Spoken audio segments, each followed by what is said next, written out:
My family's trip to Paris fell apart at an airport counter. They did not know it yet, but that moment started 2 nights earlier at a dinner table. My name is Rachel Cole. I am 29 and I plan travel for a living. Flights, hotels, connections, last-minute disasters. I am the person people call when everything is about to go wrong. I fix it quietly, then disappear again. That night, I was sitting at my parents' dining table in Phoenix. My suitcase was half packed upstairs because I believed we were all flying to Paris in 2 days. I had booked the entire trip myself. Every flight, every seat, every confirmation email. Paid for it on my card. My name on the account. My brother lifted his wine glass and cleared his throat. "Just make sure you are not around when we leave," he said casually. "It would be awkward if you tried to come." The table went still. My father nodded without looking up. "It is just not your place anymore." I smiled. That part matters. I smiled because reacting would have turned me into the problem. So I raised my glass and said, "Understood." Inside, something shut down. My mother glanced at me, already hoping I would smooth it over. "You okay, Rachel?" "I am fine," I said. Just surprised. My brother laughed. "Do not make this weird. This trip is really for the immediate family." Immediate. The word landed harder than the sentence. I looked at the three of them and realized something I had been avoiding for years. They did not see me as family. They saw me as support. Useful when needed. Invisible once the work was done. And they were about to leave the country using something I had built for them. They just did not know yet how much of that trip depended on me. I did not argue that night. That is what surprised even me.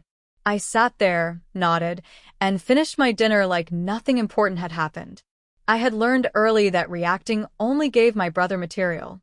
Silence, on the other hand, made him uncomfortable. He liked control, not confrontation.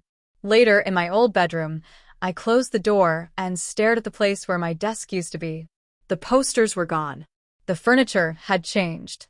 But the feeling was the same. Temporary.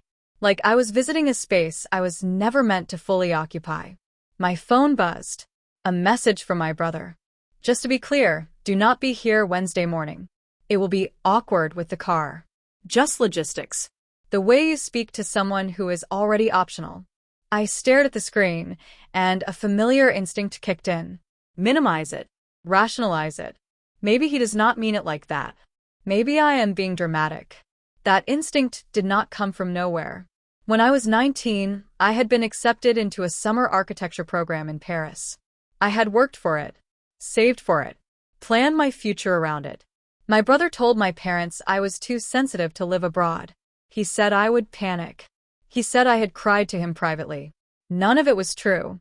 I never corrected the story. I declined the offer myself. Everyone slept better that way.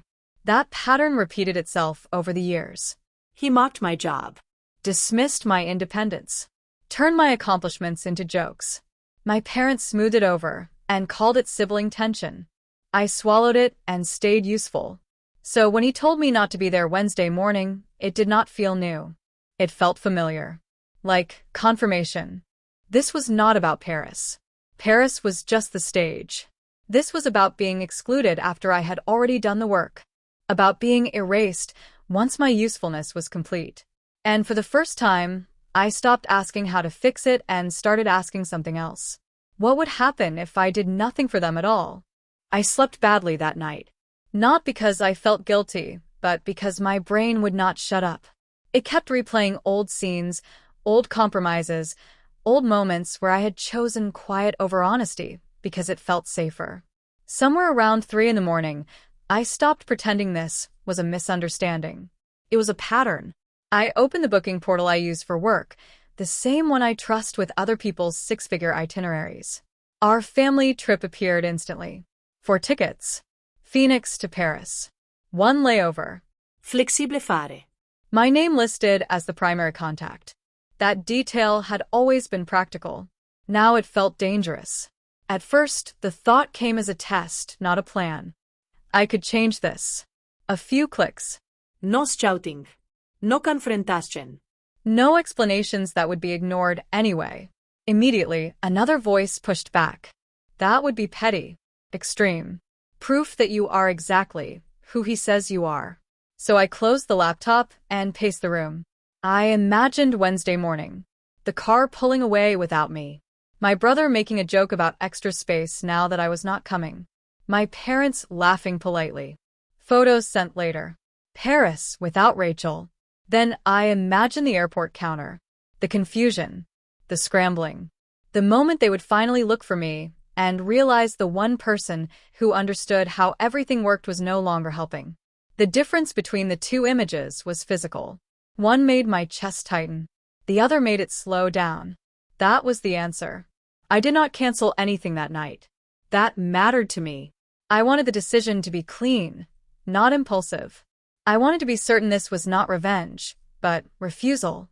Wednesday morning arrived wrapped in forced normalcy. Coffee brewed. Suitcases lined the hallway. My parents moved with the nervous excitement people get when they believe everything is handled for them. My brother, confident as ever, rolled his new suitcase through the living room like he was already abroad. "Remember," he said casually, not even looking at me, "do not be here when we leave. It will be awkward." "I will not be," I said. They left just after 11. My mother waved from the back seat. My father stared ahead. My brother was already on his phone, probably posting something about airport days and fresh starts. The moment the car disappeared, the house went silent. Not empty. Clear. I pulled my suitcase from under the bed. Mine had been packed for days. My flight left earlier than theirs, from a different terminal, on a different connection. Same destination. At the airport, muscle memory took over. Check-in. Security. Gotta. I chose a seat with no view of the main terminal. I did not want coincidence. At 12:58, my boarding group was called. At 12:59, my phone lit up. Something is wrong. They cannot find our reservation. Did you change anything? Then my brother, sharp and familiar. Fix this now. I stepped out of line and looked down at the planes moving across the tarmac. A few months ago, I would have panicked. Opened my laptop. Apologized. Solved it. Instead, I felt calm. I typed one message. Yes. I canceled the tickets. You told me I was not welcome. I honored that. He called immediately. I declined. He called again. Declined. Each declined call felt like cutting a wire that had been tightening for years. When my turn came, I handed my boarding pass to the agent. The scanner beeped, and for the first time in my life, I walked forward without fixing anyone else behind me. I put my phone on airplane mode before the door, even closed. I did not want one last demand slipping through while the engines warmed. The plane lifted, the city dropped away, and for 10 quiet hours, nothing belonged to anyone but me. When we landed, reality rushed back in all at once. Messages stacked on my screen the moment service returned. My mother, my father, my brother. Confusion first, then anger, then disappointment dressed up as morality. I cannot believe you would do this to us. We are humiliated. This is not how family behaves. My brother's message was simpler. You have ruined everything. I stood in the slow-moving line at passport control and let the words pass through me. 10 years ago, they would have crushed me. Today, they just sounded loud. Then my sister texted. I told them the truth, she wrote. That you booked everything. That they uninvited you. Mom cried. Dad went quiet. Logan is furious. I exhaled for what felt like the first time in days. Outside the airport, Paris was gray and alive. Traffic moved with purpose. People argued in a language I once let someone convince me I could not handle. I dragged my suitcase across uneven pavement and felt something shift under my ribs. Not triumph. Not revenge. Distance. That night, I walked alone along the river. The Eiffel Tower rose in the distance, steady and indifferent. I thought about the version of myself who had declined Paris once because someone told her she was too much and not enough at the same time. I sent one final message to my brother. No. I am not fixing this. You told me I was not welcome. I believed you. If you want me in your life, it will not be because you need something. He did not reply. Maybe he never will. But standing there, alone and exactly where I chose to be, I understood something that had taken me years to learn. This was not about punishment. It was about permission. And I finally stopped asking for it.